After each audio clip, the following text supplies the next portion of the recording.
estadounidense de Nicaragua y de Haití. No es casual que el gran poeta Pablo Neruda lo llamara un titán de las luchas, de las libertades, un presidente gigantesco. La autenticidad de su política de buena vecindad tuvo su mejor ejemplo en el respeto a la soberanía de nuestro país. Durante los 3 periodos presidenciales de Roosevelt, las relaciones entre México y Estados Unidos fueron excepcionalmente buenas. En los días posteriores a la expropiación petrolera, en una carta, el general Cárdenas le reconoce: mi gobierno, escribió el general, considera que la actitud asumida por los Estados Unidos de Norteamérica en el caso de la expropiación de las compañías petroleras viene a afirmar una vez más la soberanía de los pueblos de este continente que con tanto empeño ha venido sosteniendo el estadista del país más poderoso de América, el excelentísimo señor presidente Roosevelt. Cástulo Prado, el poeta que ya citamos, poeta popular, también dejó testimonio de la rectitud, la altura y el respeto con que se comportó el presidente del país vecino. Versos de Cástulo decían: los millonarios pedían que fuera la intervención. A los Estados Unidos fueron a poner su queja. No suena.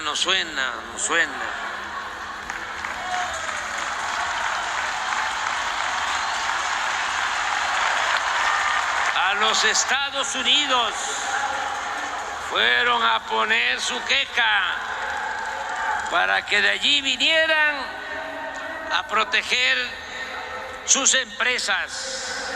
Roosevelt les dice: señores, yo aquí nada puedo hacer.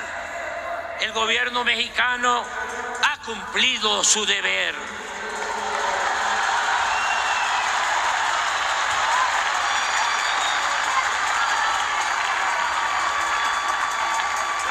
En los buenos resultados de esta política tuvo mucho que ver el embajador de Estados Unidos en México, Joseph Daniel, quien actuó con sabiduría y habilidad en los años más difíciles de las relaciones entre los dos países.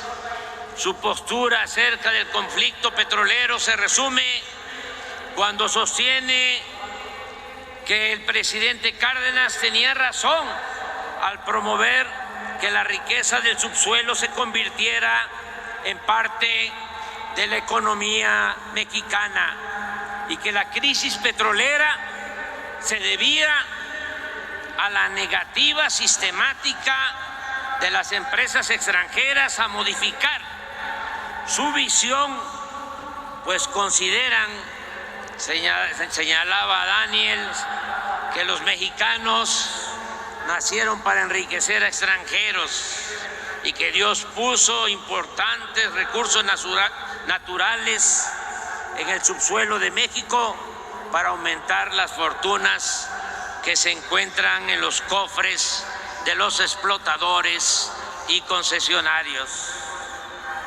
Pero las empresas no fueron tan conscientes ni respetuosas como los políticos estadounidenses.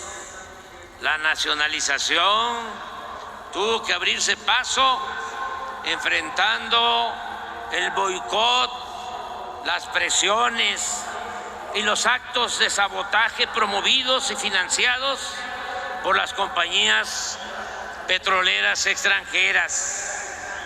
En nuestro país, La expropiación petrolera causó entre una minoría un profundo malestar, sobre todo entre los ricos de la época, en sectores de clase media y en la mayoría de los medios de comunicación. Es interesante, y esta es una lección, destacar que históricamente la derecha siempre se reagrupa cuando se pretende llevar a cabo un cambio democrático y se torna de plano intolerante y hasta violenta cuando se trata de reivindicaciones sociales a favor del pueblo y del dominio de la nación. Recordemos que el derrocamiento del presidente Madero, nuestro apóstol de la democracia, contó con la intervención del embajador de Estados Unidos, pero fue ese derrocamiento llevado a cabo por grupos internos de la derecha que previamente habían promovido una campaña de odio y desprestigio consistente en ridiculizar al mandatario, al presidente Madero, en los periódicos, hasta el punto de tratarlo como loco y espiritista. Lo mismo sucedió cuando la expropiación, que aunque no afectaba de manera directa a intereses privados nacionales, sirvió para aglutinar todo el descontento de los grupos conservadores contrarios a la política agraria, laboral y educativa del general Cárdenas. En este ambiente se funda el 17 de septiembre de 1939 el Partido Acción Nacional, que nace criticando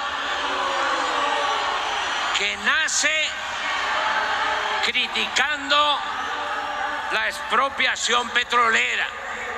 Digo esto aquí en el Zócalo porque no estoy mintiendo, estoy hablando con la verdad.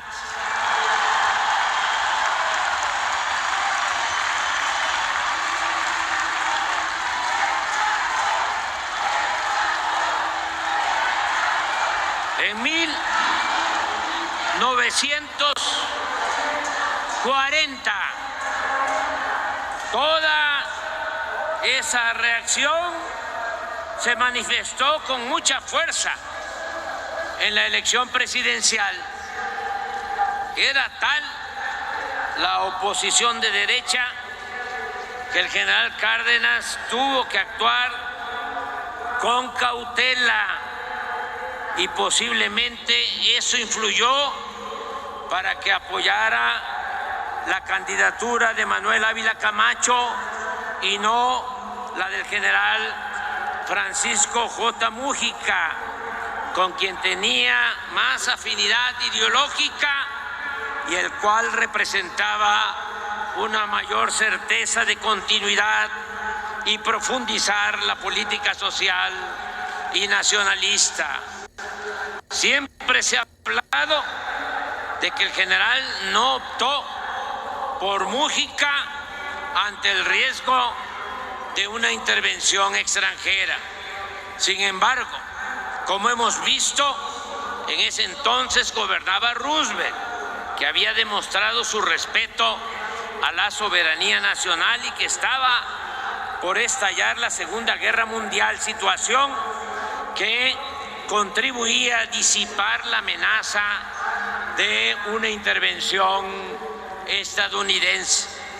Desde mi punto de vista, lo que más influyó a la hora de la decisión fue la circunstancia política interna, es decir, la beligerancia de los grupos de derecha. Recuérdese que aún optando votando por la candidatura de Manuel Ávila Camacho, que sostenía posturas moderadas, de todas maneras, la elección presidencial fue complicada y violenta. El candidato opositor, Juan Andreu Almazán, contaba con el apoyo de importantes grupos de derecha y de un sector del ejército. Incluso el PAN, que no presentó candidato a la presidencia, lo apoyó abiertamente. Al final de la jornada se reportaron 30 muertos y 127 heridos. Sin embargo, poco después Almazán claudicó y sus partidarios, empresarios y políticos de derecha se entendieron y pactaron por concesiones y prebendas con el nuevo gobierno de Ávila Camacho.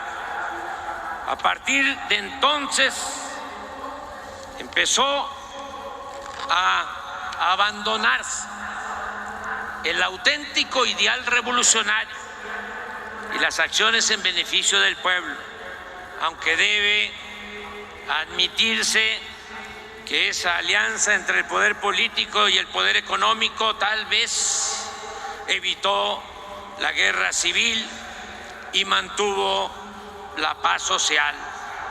Si con Porfirio Díaz imperaba la paz de los sepulcros, luego del gobierno del presidente Cárdenas se instauró la paz de las componendas y de la corrupción.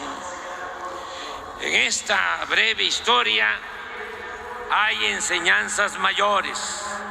La principal es que solo con el pueblo, solo con el apoyo de las mayorías, se puede llevar a cabo una transformación popular para hacer valer la justicia y enfrentar a los reaccionarios que se oponen a perder privilegios.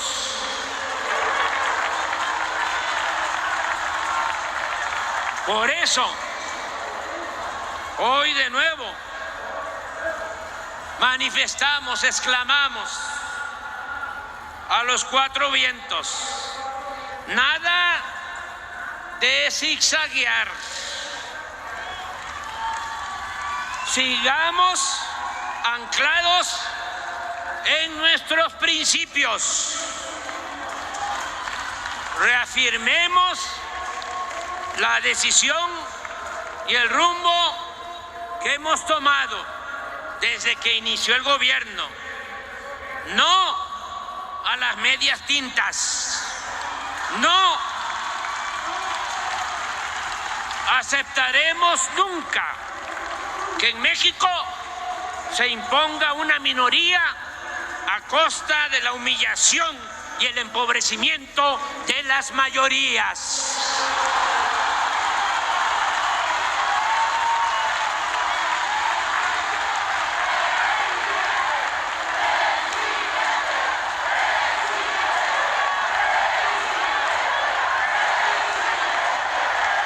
Por eso, en nuestro mandato se combate la corrupción.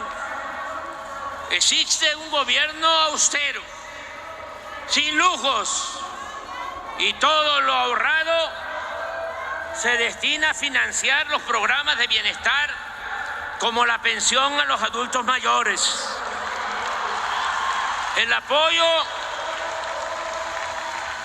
a las personas con discapacidad, a madres solteras, a campesinos y pescadores, becas a estudiantes de familias pobres, internet para todos, programas de mejoramiento y construcción de vivienda, créditos a la palabra, fertilizantes y precios de garantía para los pequeños productores del país, el Banco del Bienestar, el impulso a la educación y a la salud pública, universal y gratuita. Este año, más de 25 millones de personas recibirán apoyos directos que suman 600,000 millones de pesos. En otras palabras, de 35 millones de hogares que hay en el país, ya en el 71% llega al menos uno de los programas para el bienestar.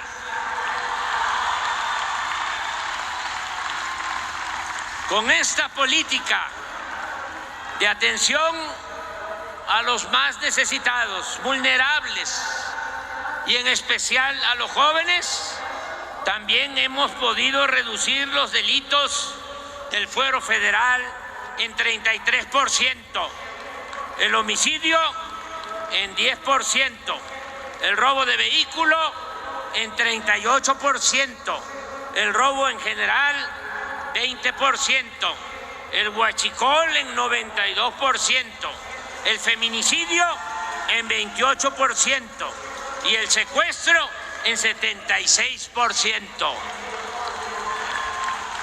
Asimismo, los ahorros por no permitir la corrupción ni los derroches presupuestales nos han permitido evitar más deuda.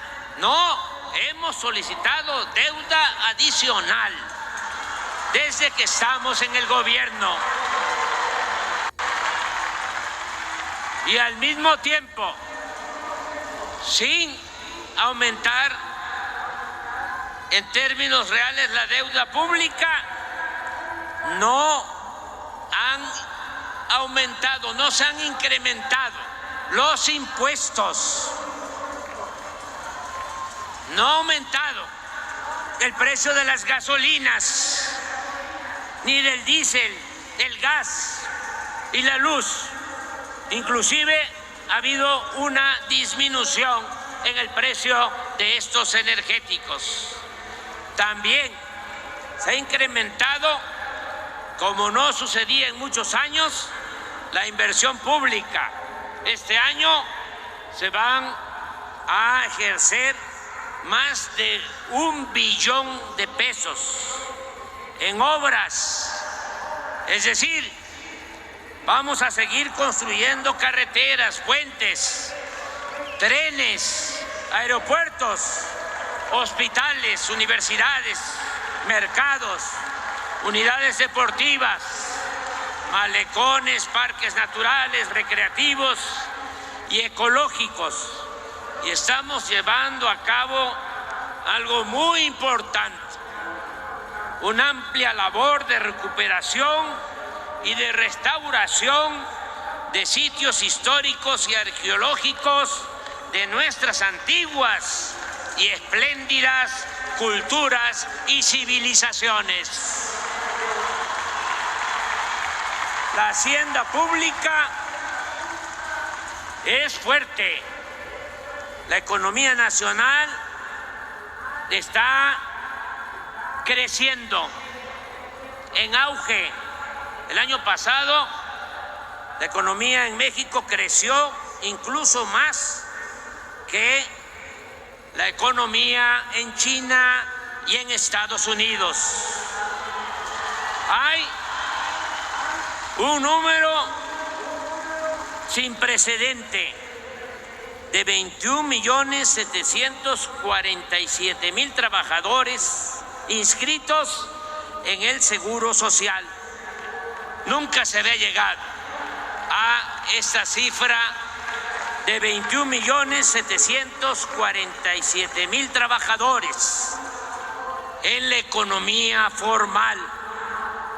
También no se había logrado nunca un salario promedio de 525 pesos diarios para estos trabajadores de la economía formal.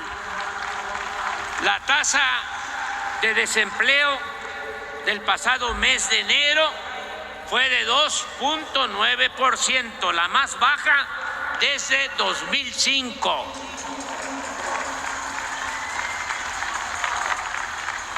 Estamos haciendo obras. Aquí mismo se está rehabilitando la línea que se fracturó del metro. Se están, desde luego, construyendo los trenes Toluca, Ciudad de México, el Tren Maya, el transísmico y muchas obras, muchas. ¿Qué está pasando? De que logramos, después de muchos años, que en Estados Unidos ofrecieran visas temporales de trabajo. Ya Canadá lo hacía y Estados Unidos no aceptaba. Ahora, con el cambio, el presidente Biden se logró, pero se están llevando a obreros calificados, a fierreros, se están llevando a soldadores que nos hacen falta aquí para las obras. Ya vamos a hacer una pequeña modificación, porque primero es México y luego el extranjero. Pero esto demuestra cómo está la demanda de empleos en el país. En el tiempo que llevamos en el gobierno, el salario mínimo ha aumentado en 90% en términos reales, y en la frontera más del doble. ¿Se acuerdan lo que decían los tecnócratas mentirosos? De que si aumentaba el salario iba a haber inflación. Puro cuento. Eso no es cierto. Claro que tenemos que ir mejorando el salario de manera responsable para fortalecer, como lo estamos haciendo, el mercado interno y así lograr el bienestar para nuestro pueblo.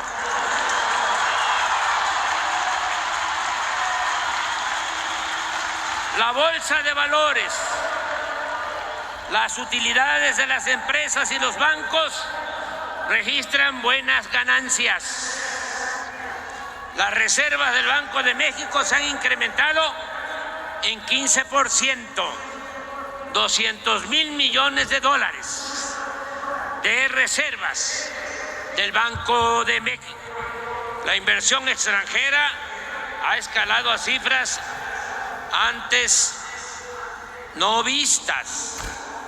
Lo mismo ha ocurrido con las remesas de nuestros paisanos migrantes. Muchas gracias, paisanas, paisanos.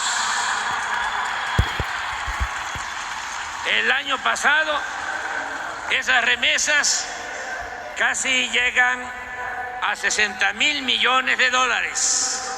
Este año vamos a superar los 60,000 millones de dólares. Esto es muy importante porque ese dinero llega abajo, hasta las comunidades más apartadas, a 10 millones de familias que se benefician y que también con ese dinero se reactiva la economía regional, el comercio y otras actividades económicas. También es importante subrayarlo, el peso es la moneda que más se ha apreciado en el mundo con relación al dólar. Esto no sucedía desde hace más de 50 años. También hemos orientado nuestros recursos y esfuerzos para alcanzar la autosuficiencia alimentaria y la autosuficiencia energética. En esto último, como aquí informó la secretaria de Energía, y el director de Pemex podemos asegurar que se está garantizando la soberanía petrolera. El año próximo no vamos a comprar gasolina, ni diésel, ni otros petrolíferos en el extranjero. Vamos a procesar toda nuestra materia prima.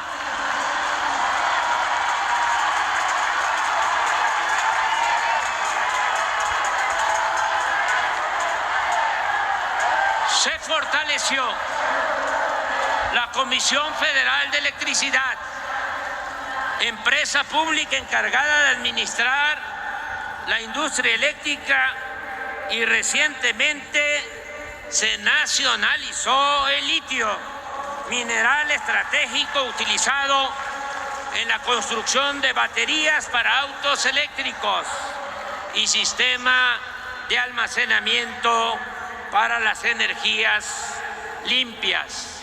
Me llena de orgullo poder recordar, bueno, hago un paréntesis para decir que ofrezco disculpas porque estoy tardando, pero ya estoy por terminar.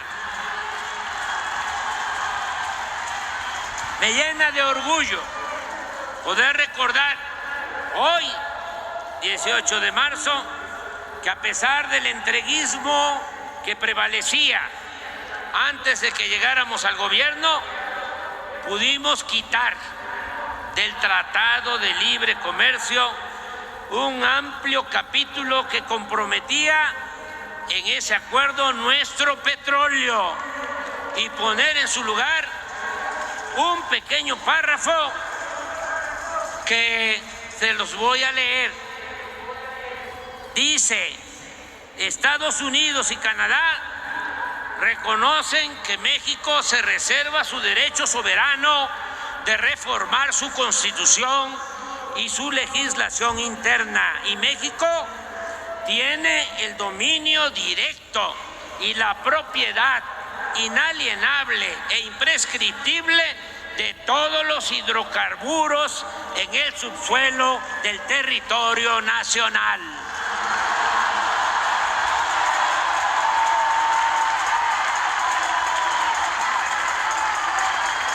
Amigas y amigos,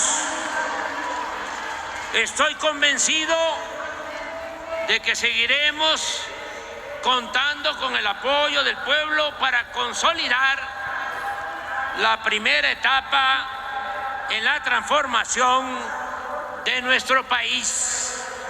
También estoy convencido que cualquiera de los aspirantes que resulte triunfador en la encuesta para elegir al candidato de nuestro movimiento aplicará la misma política en favor del pueblo y en favor de la nación.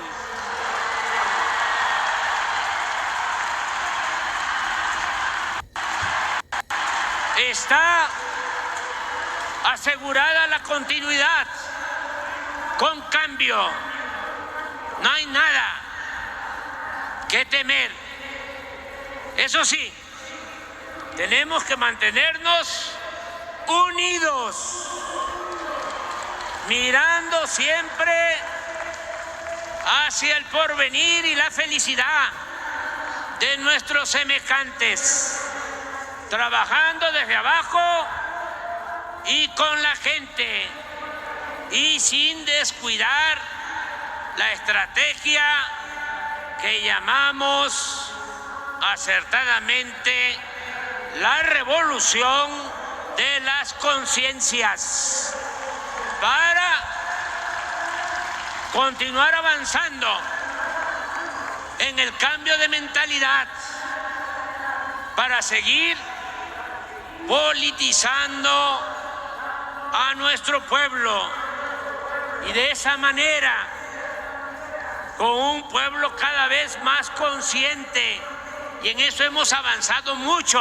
México es de los países con menos analfabetismo político en el mundo.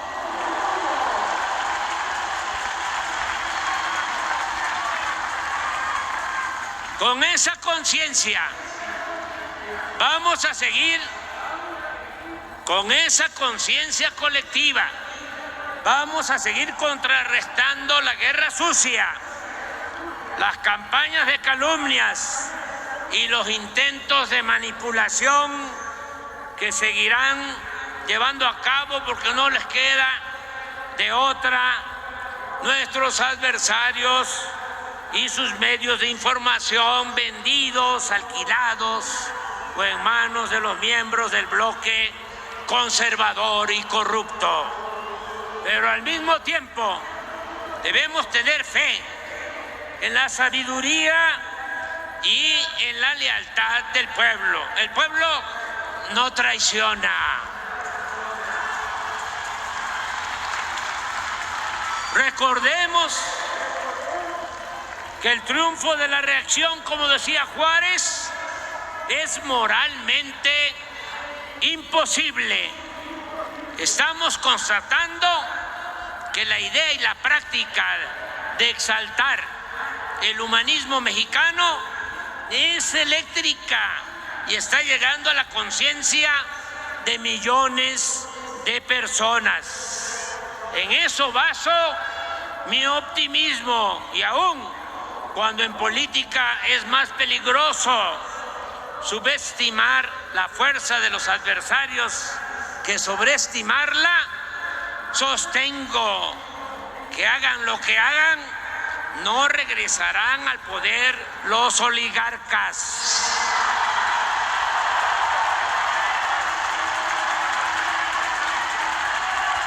Continuará prevaleciendo en nuestro querido México una auténtica y verdadera democracia.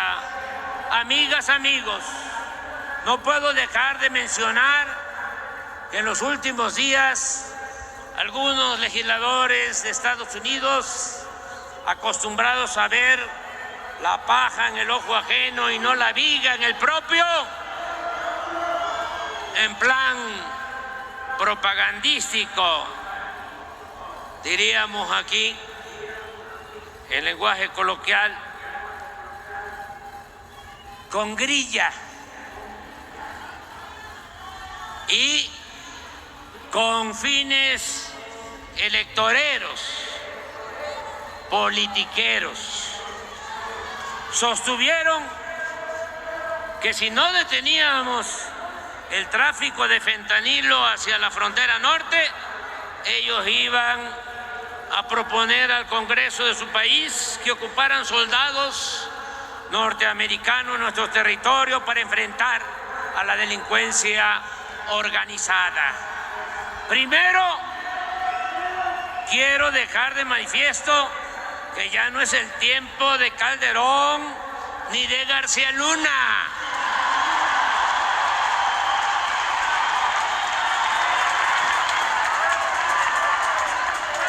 Que ya no es el tiempo de los vínculos turbios entre el gobierno de México y las agencias del gobierno de Estados Unidos.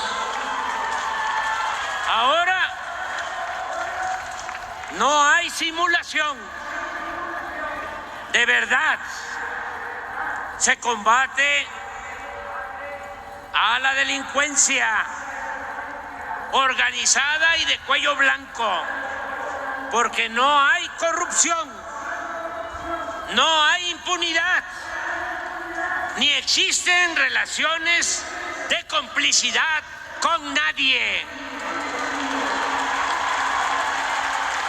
Pero lo más importante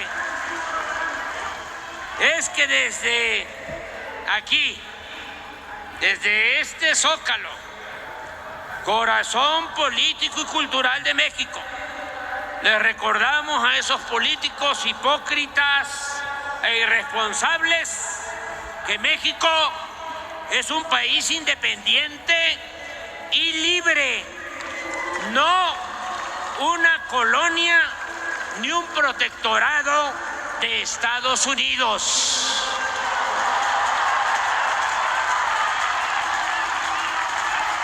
Y que podrán amenazarnos con cometer cualquier atropello, pero jamás, jamás permitiremos que violen nuestra soberanía y pisoteen la dignidad de nuestra patria.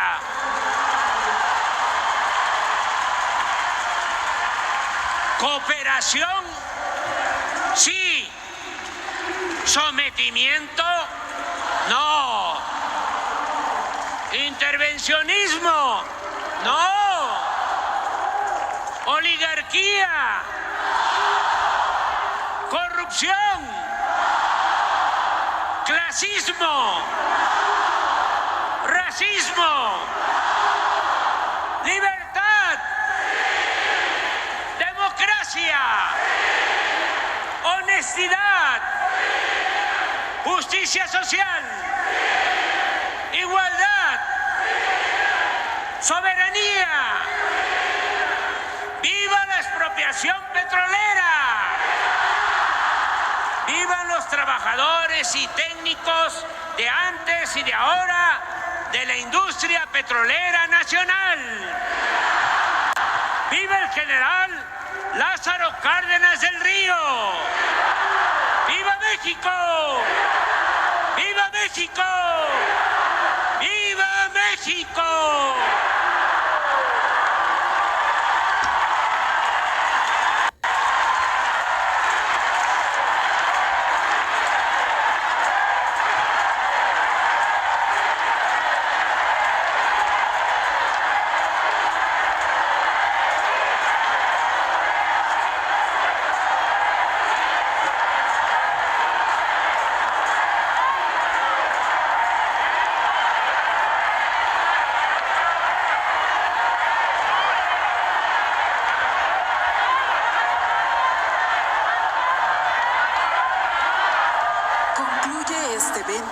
Invitando a todos los presentes a ponerse de pie para entonar nuestro himno nacional.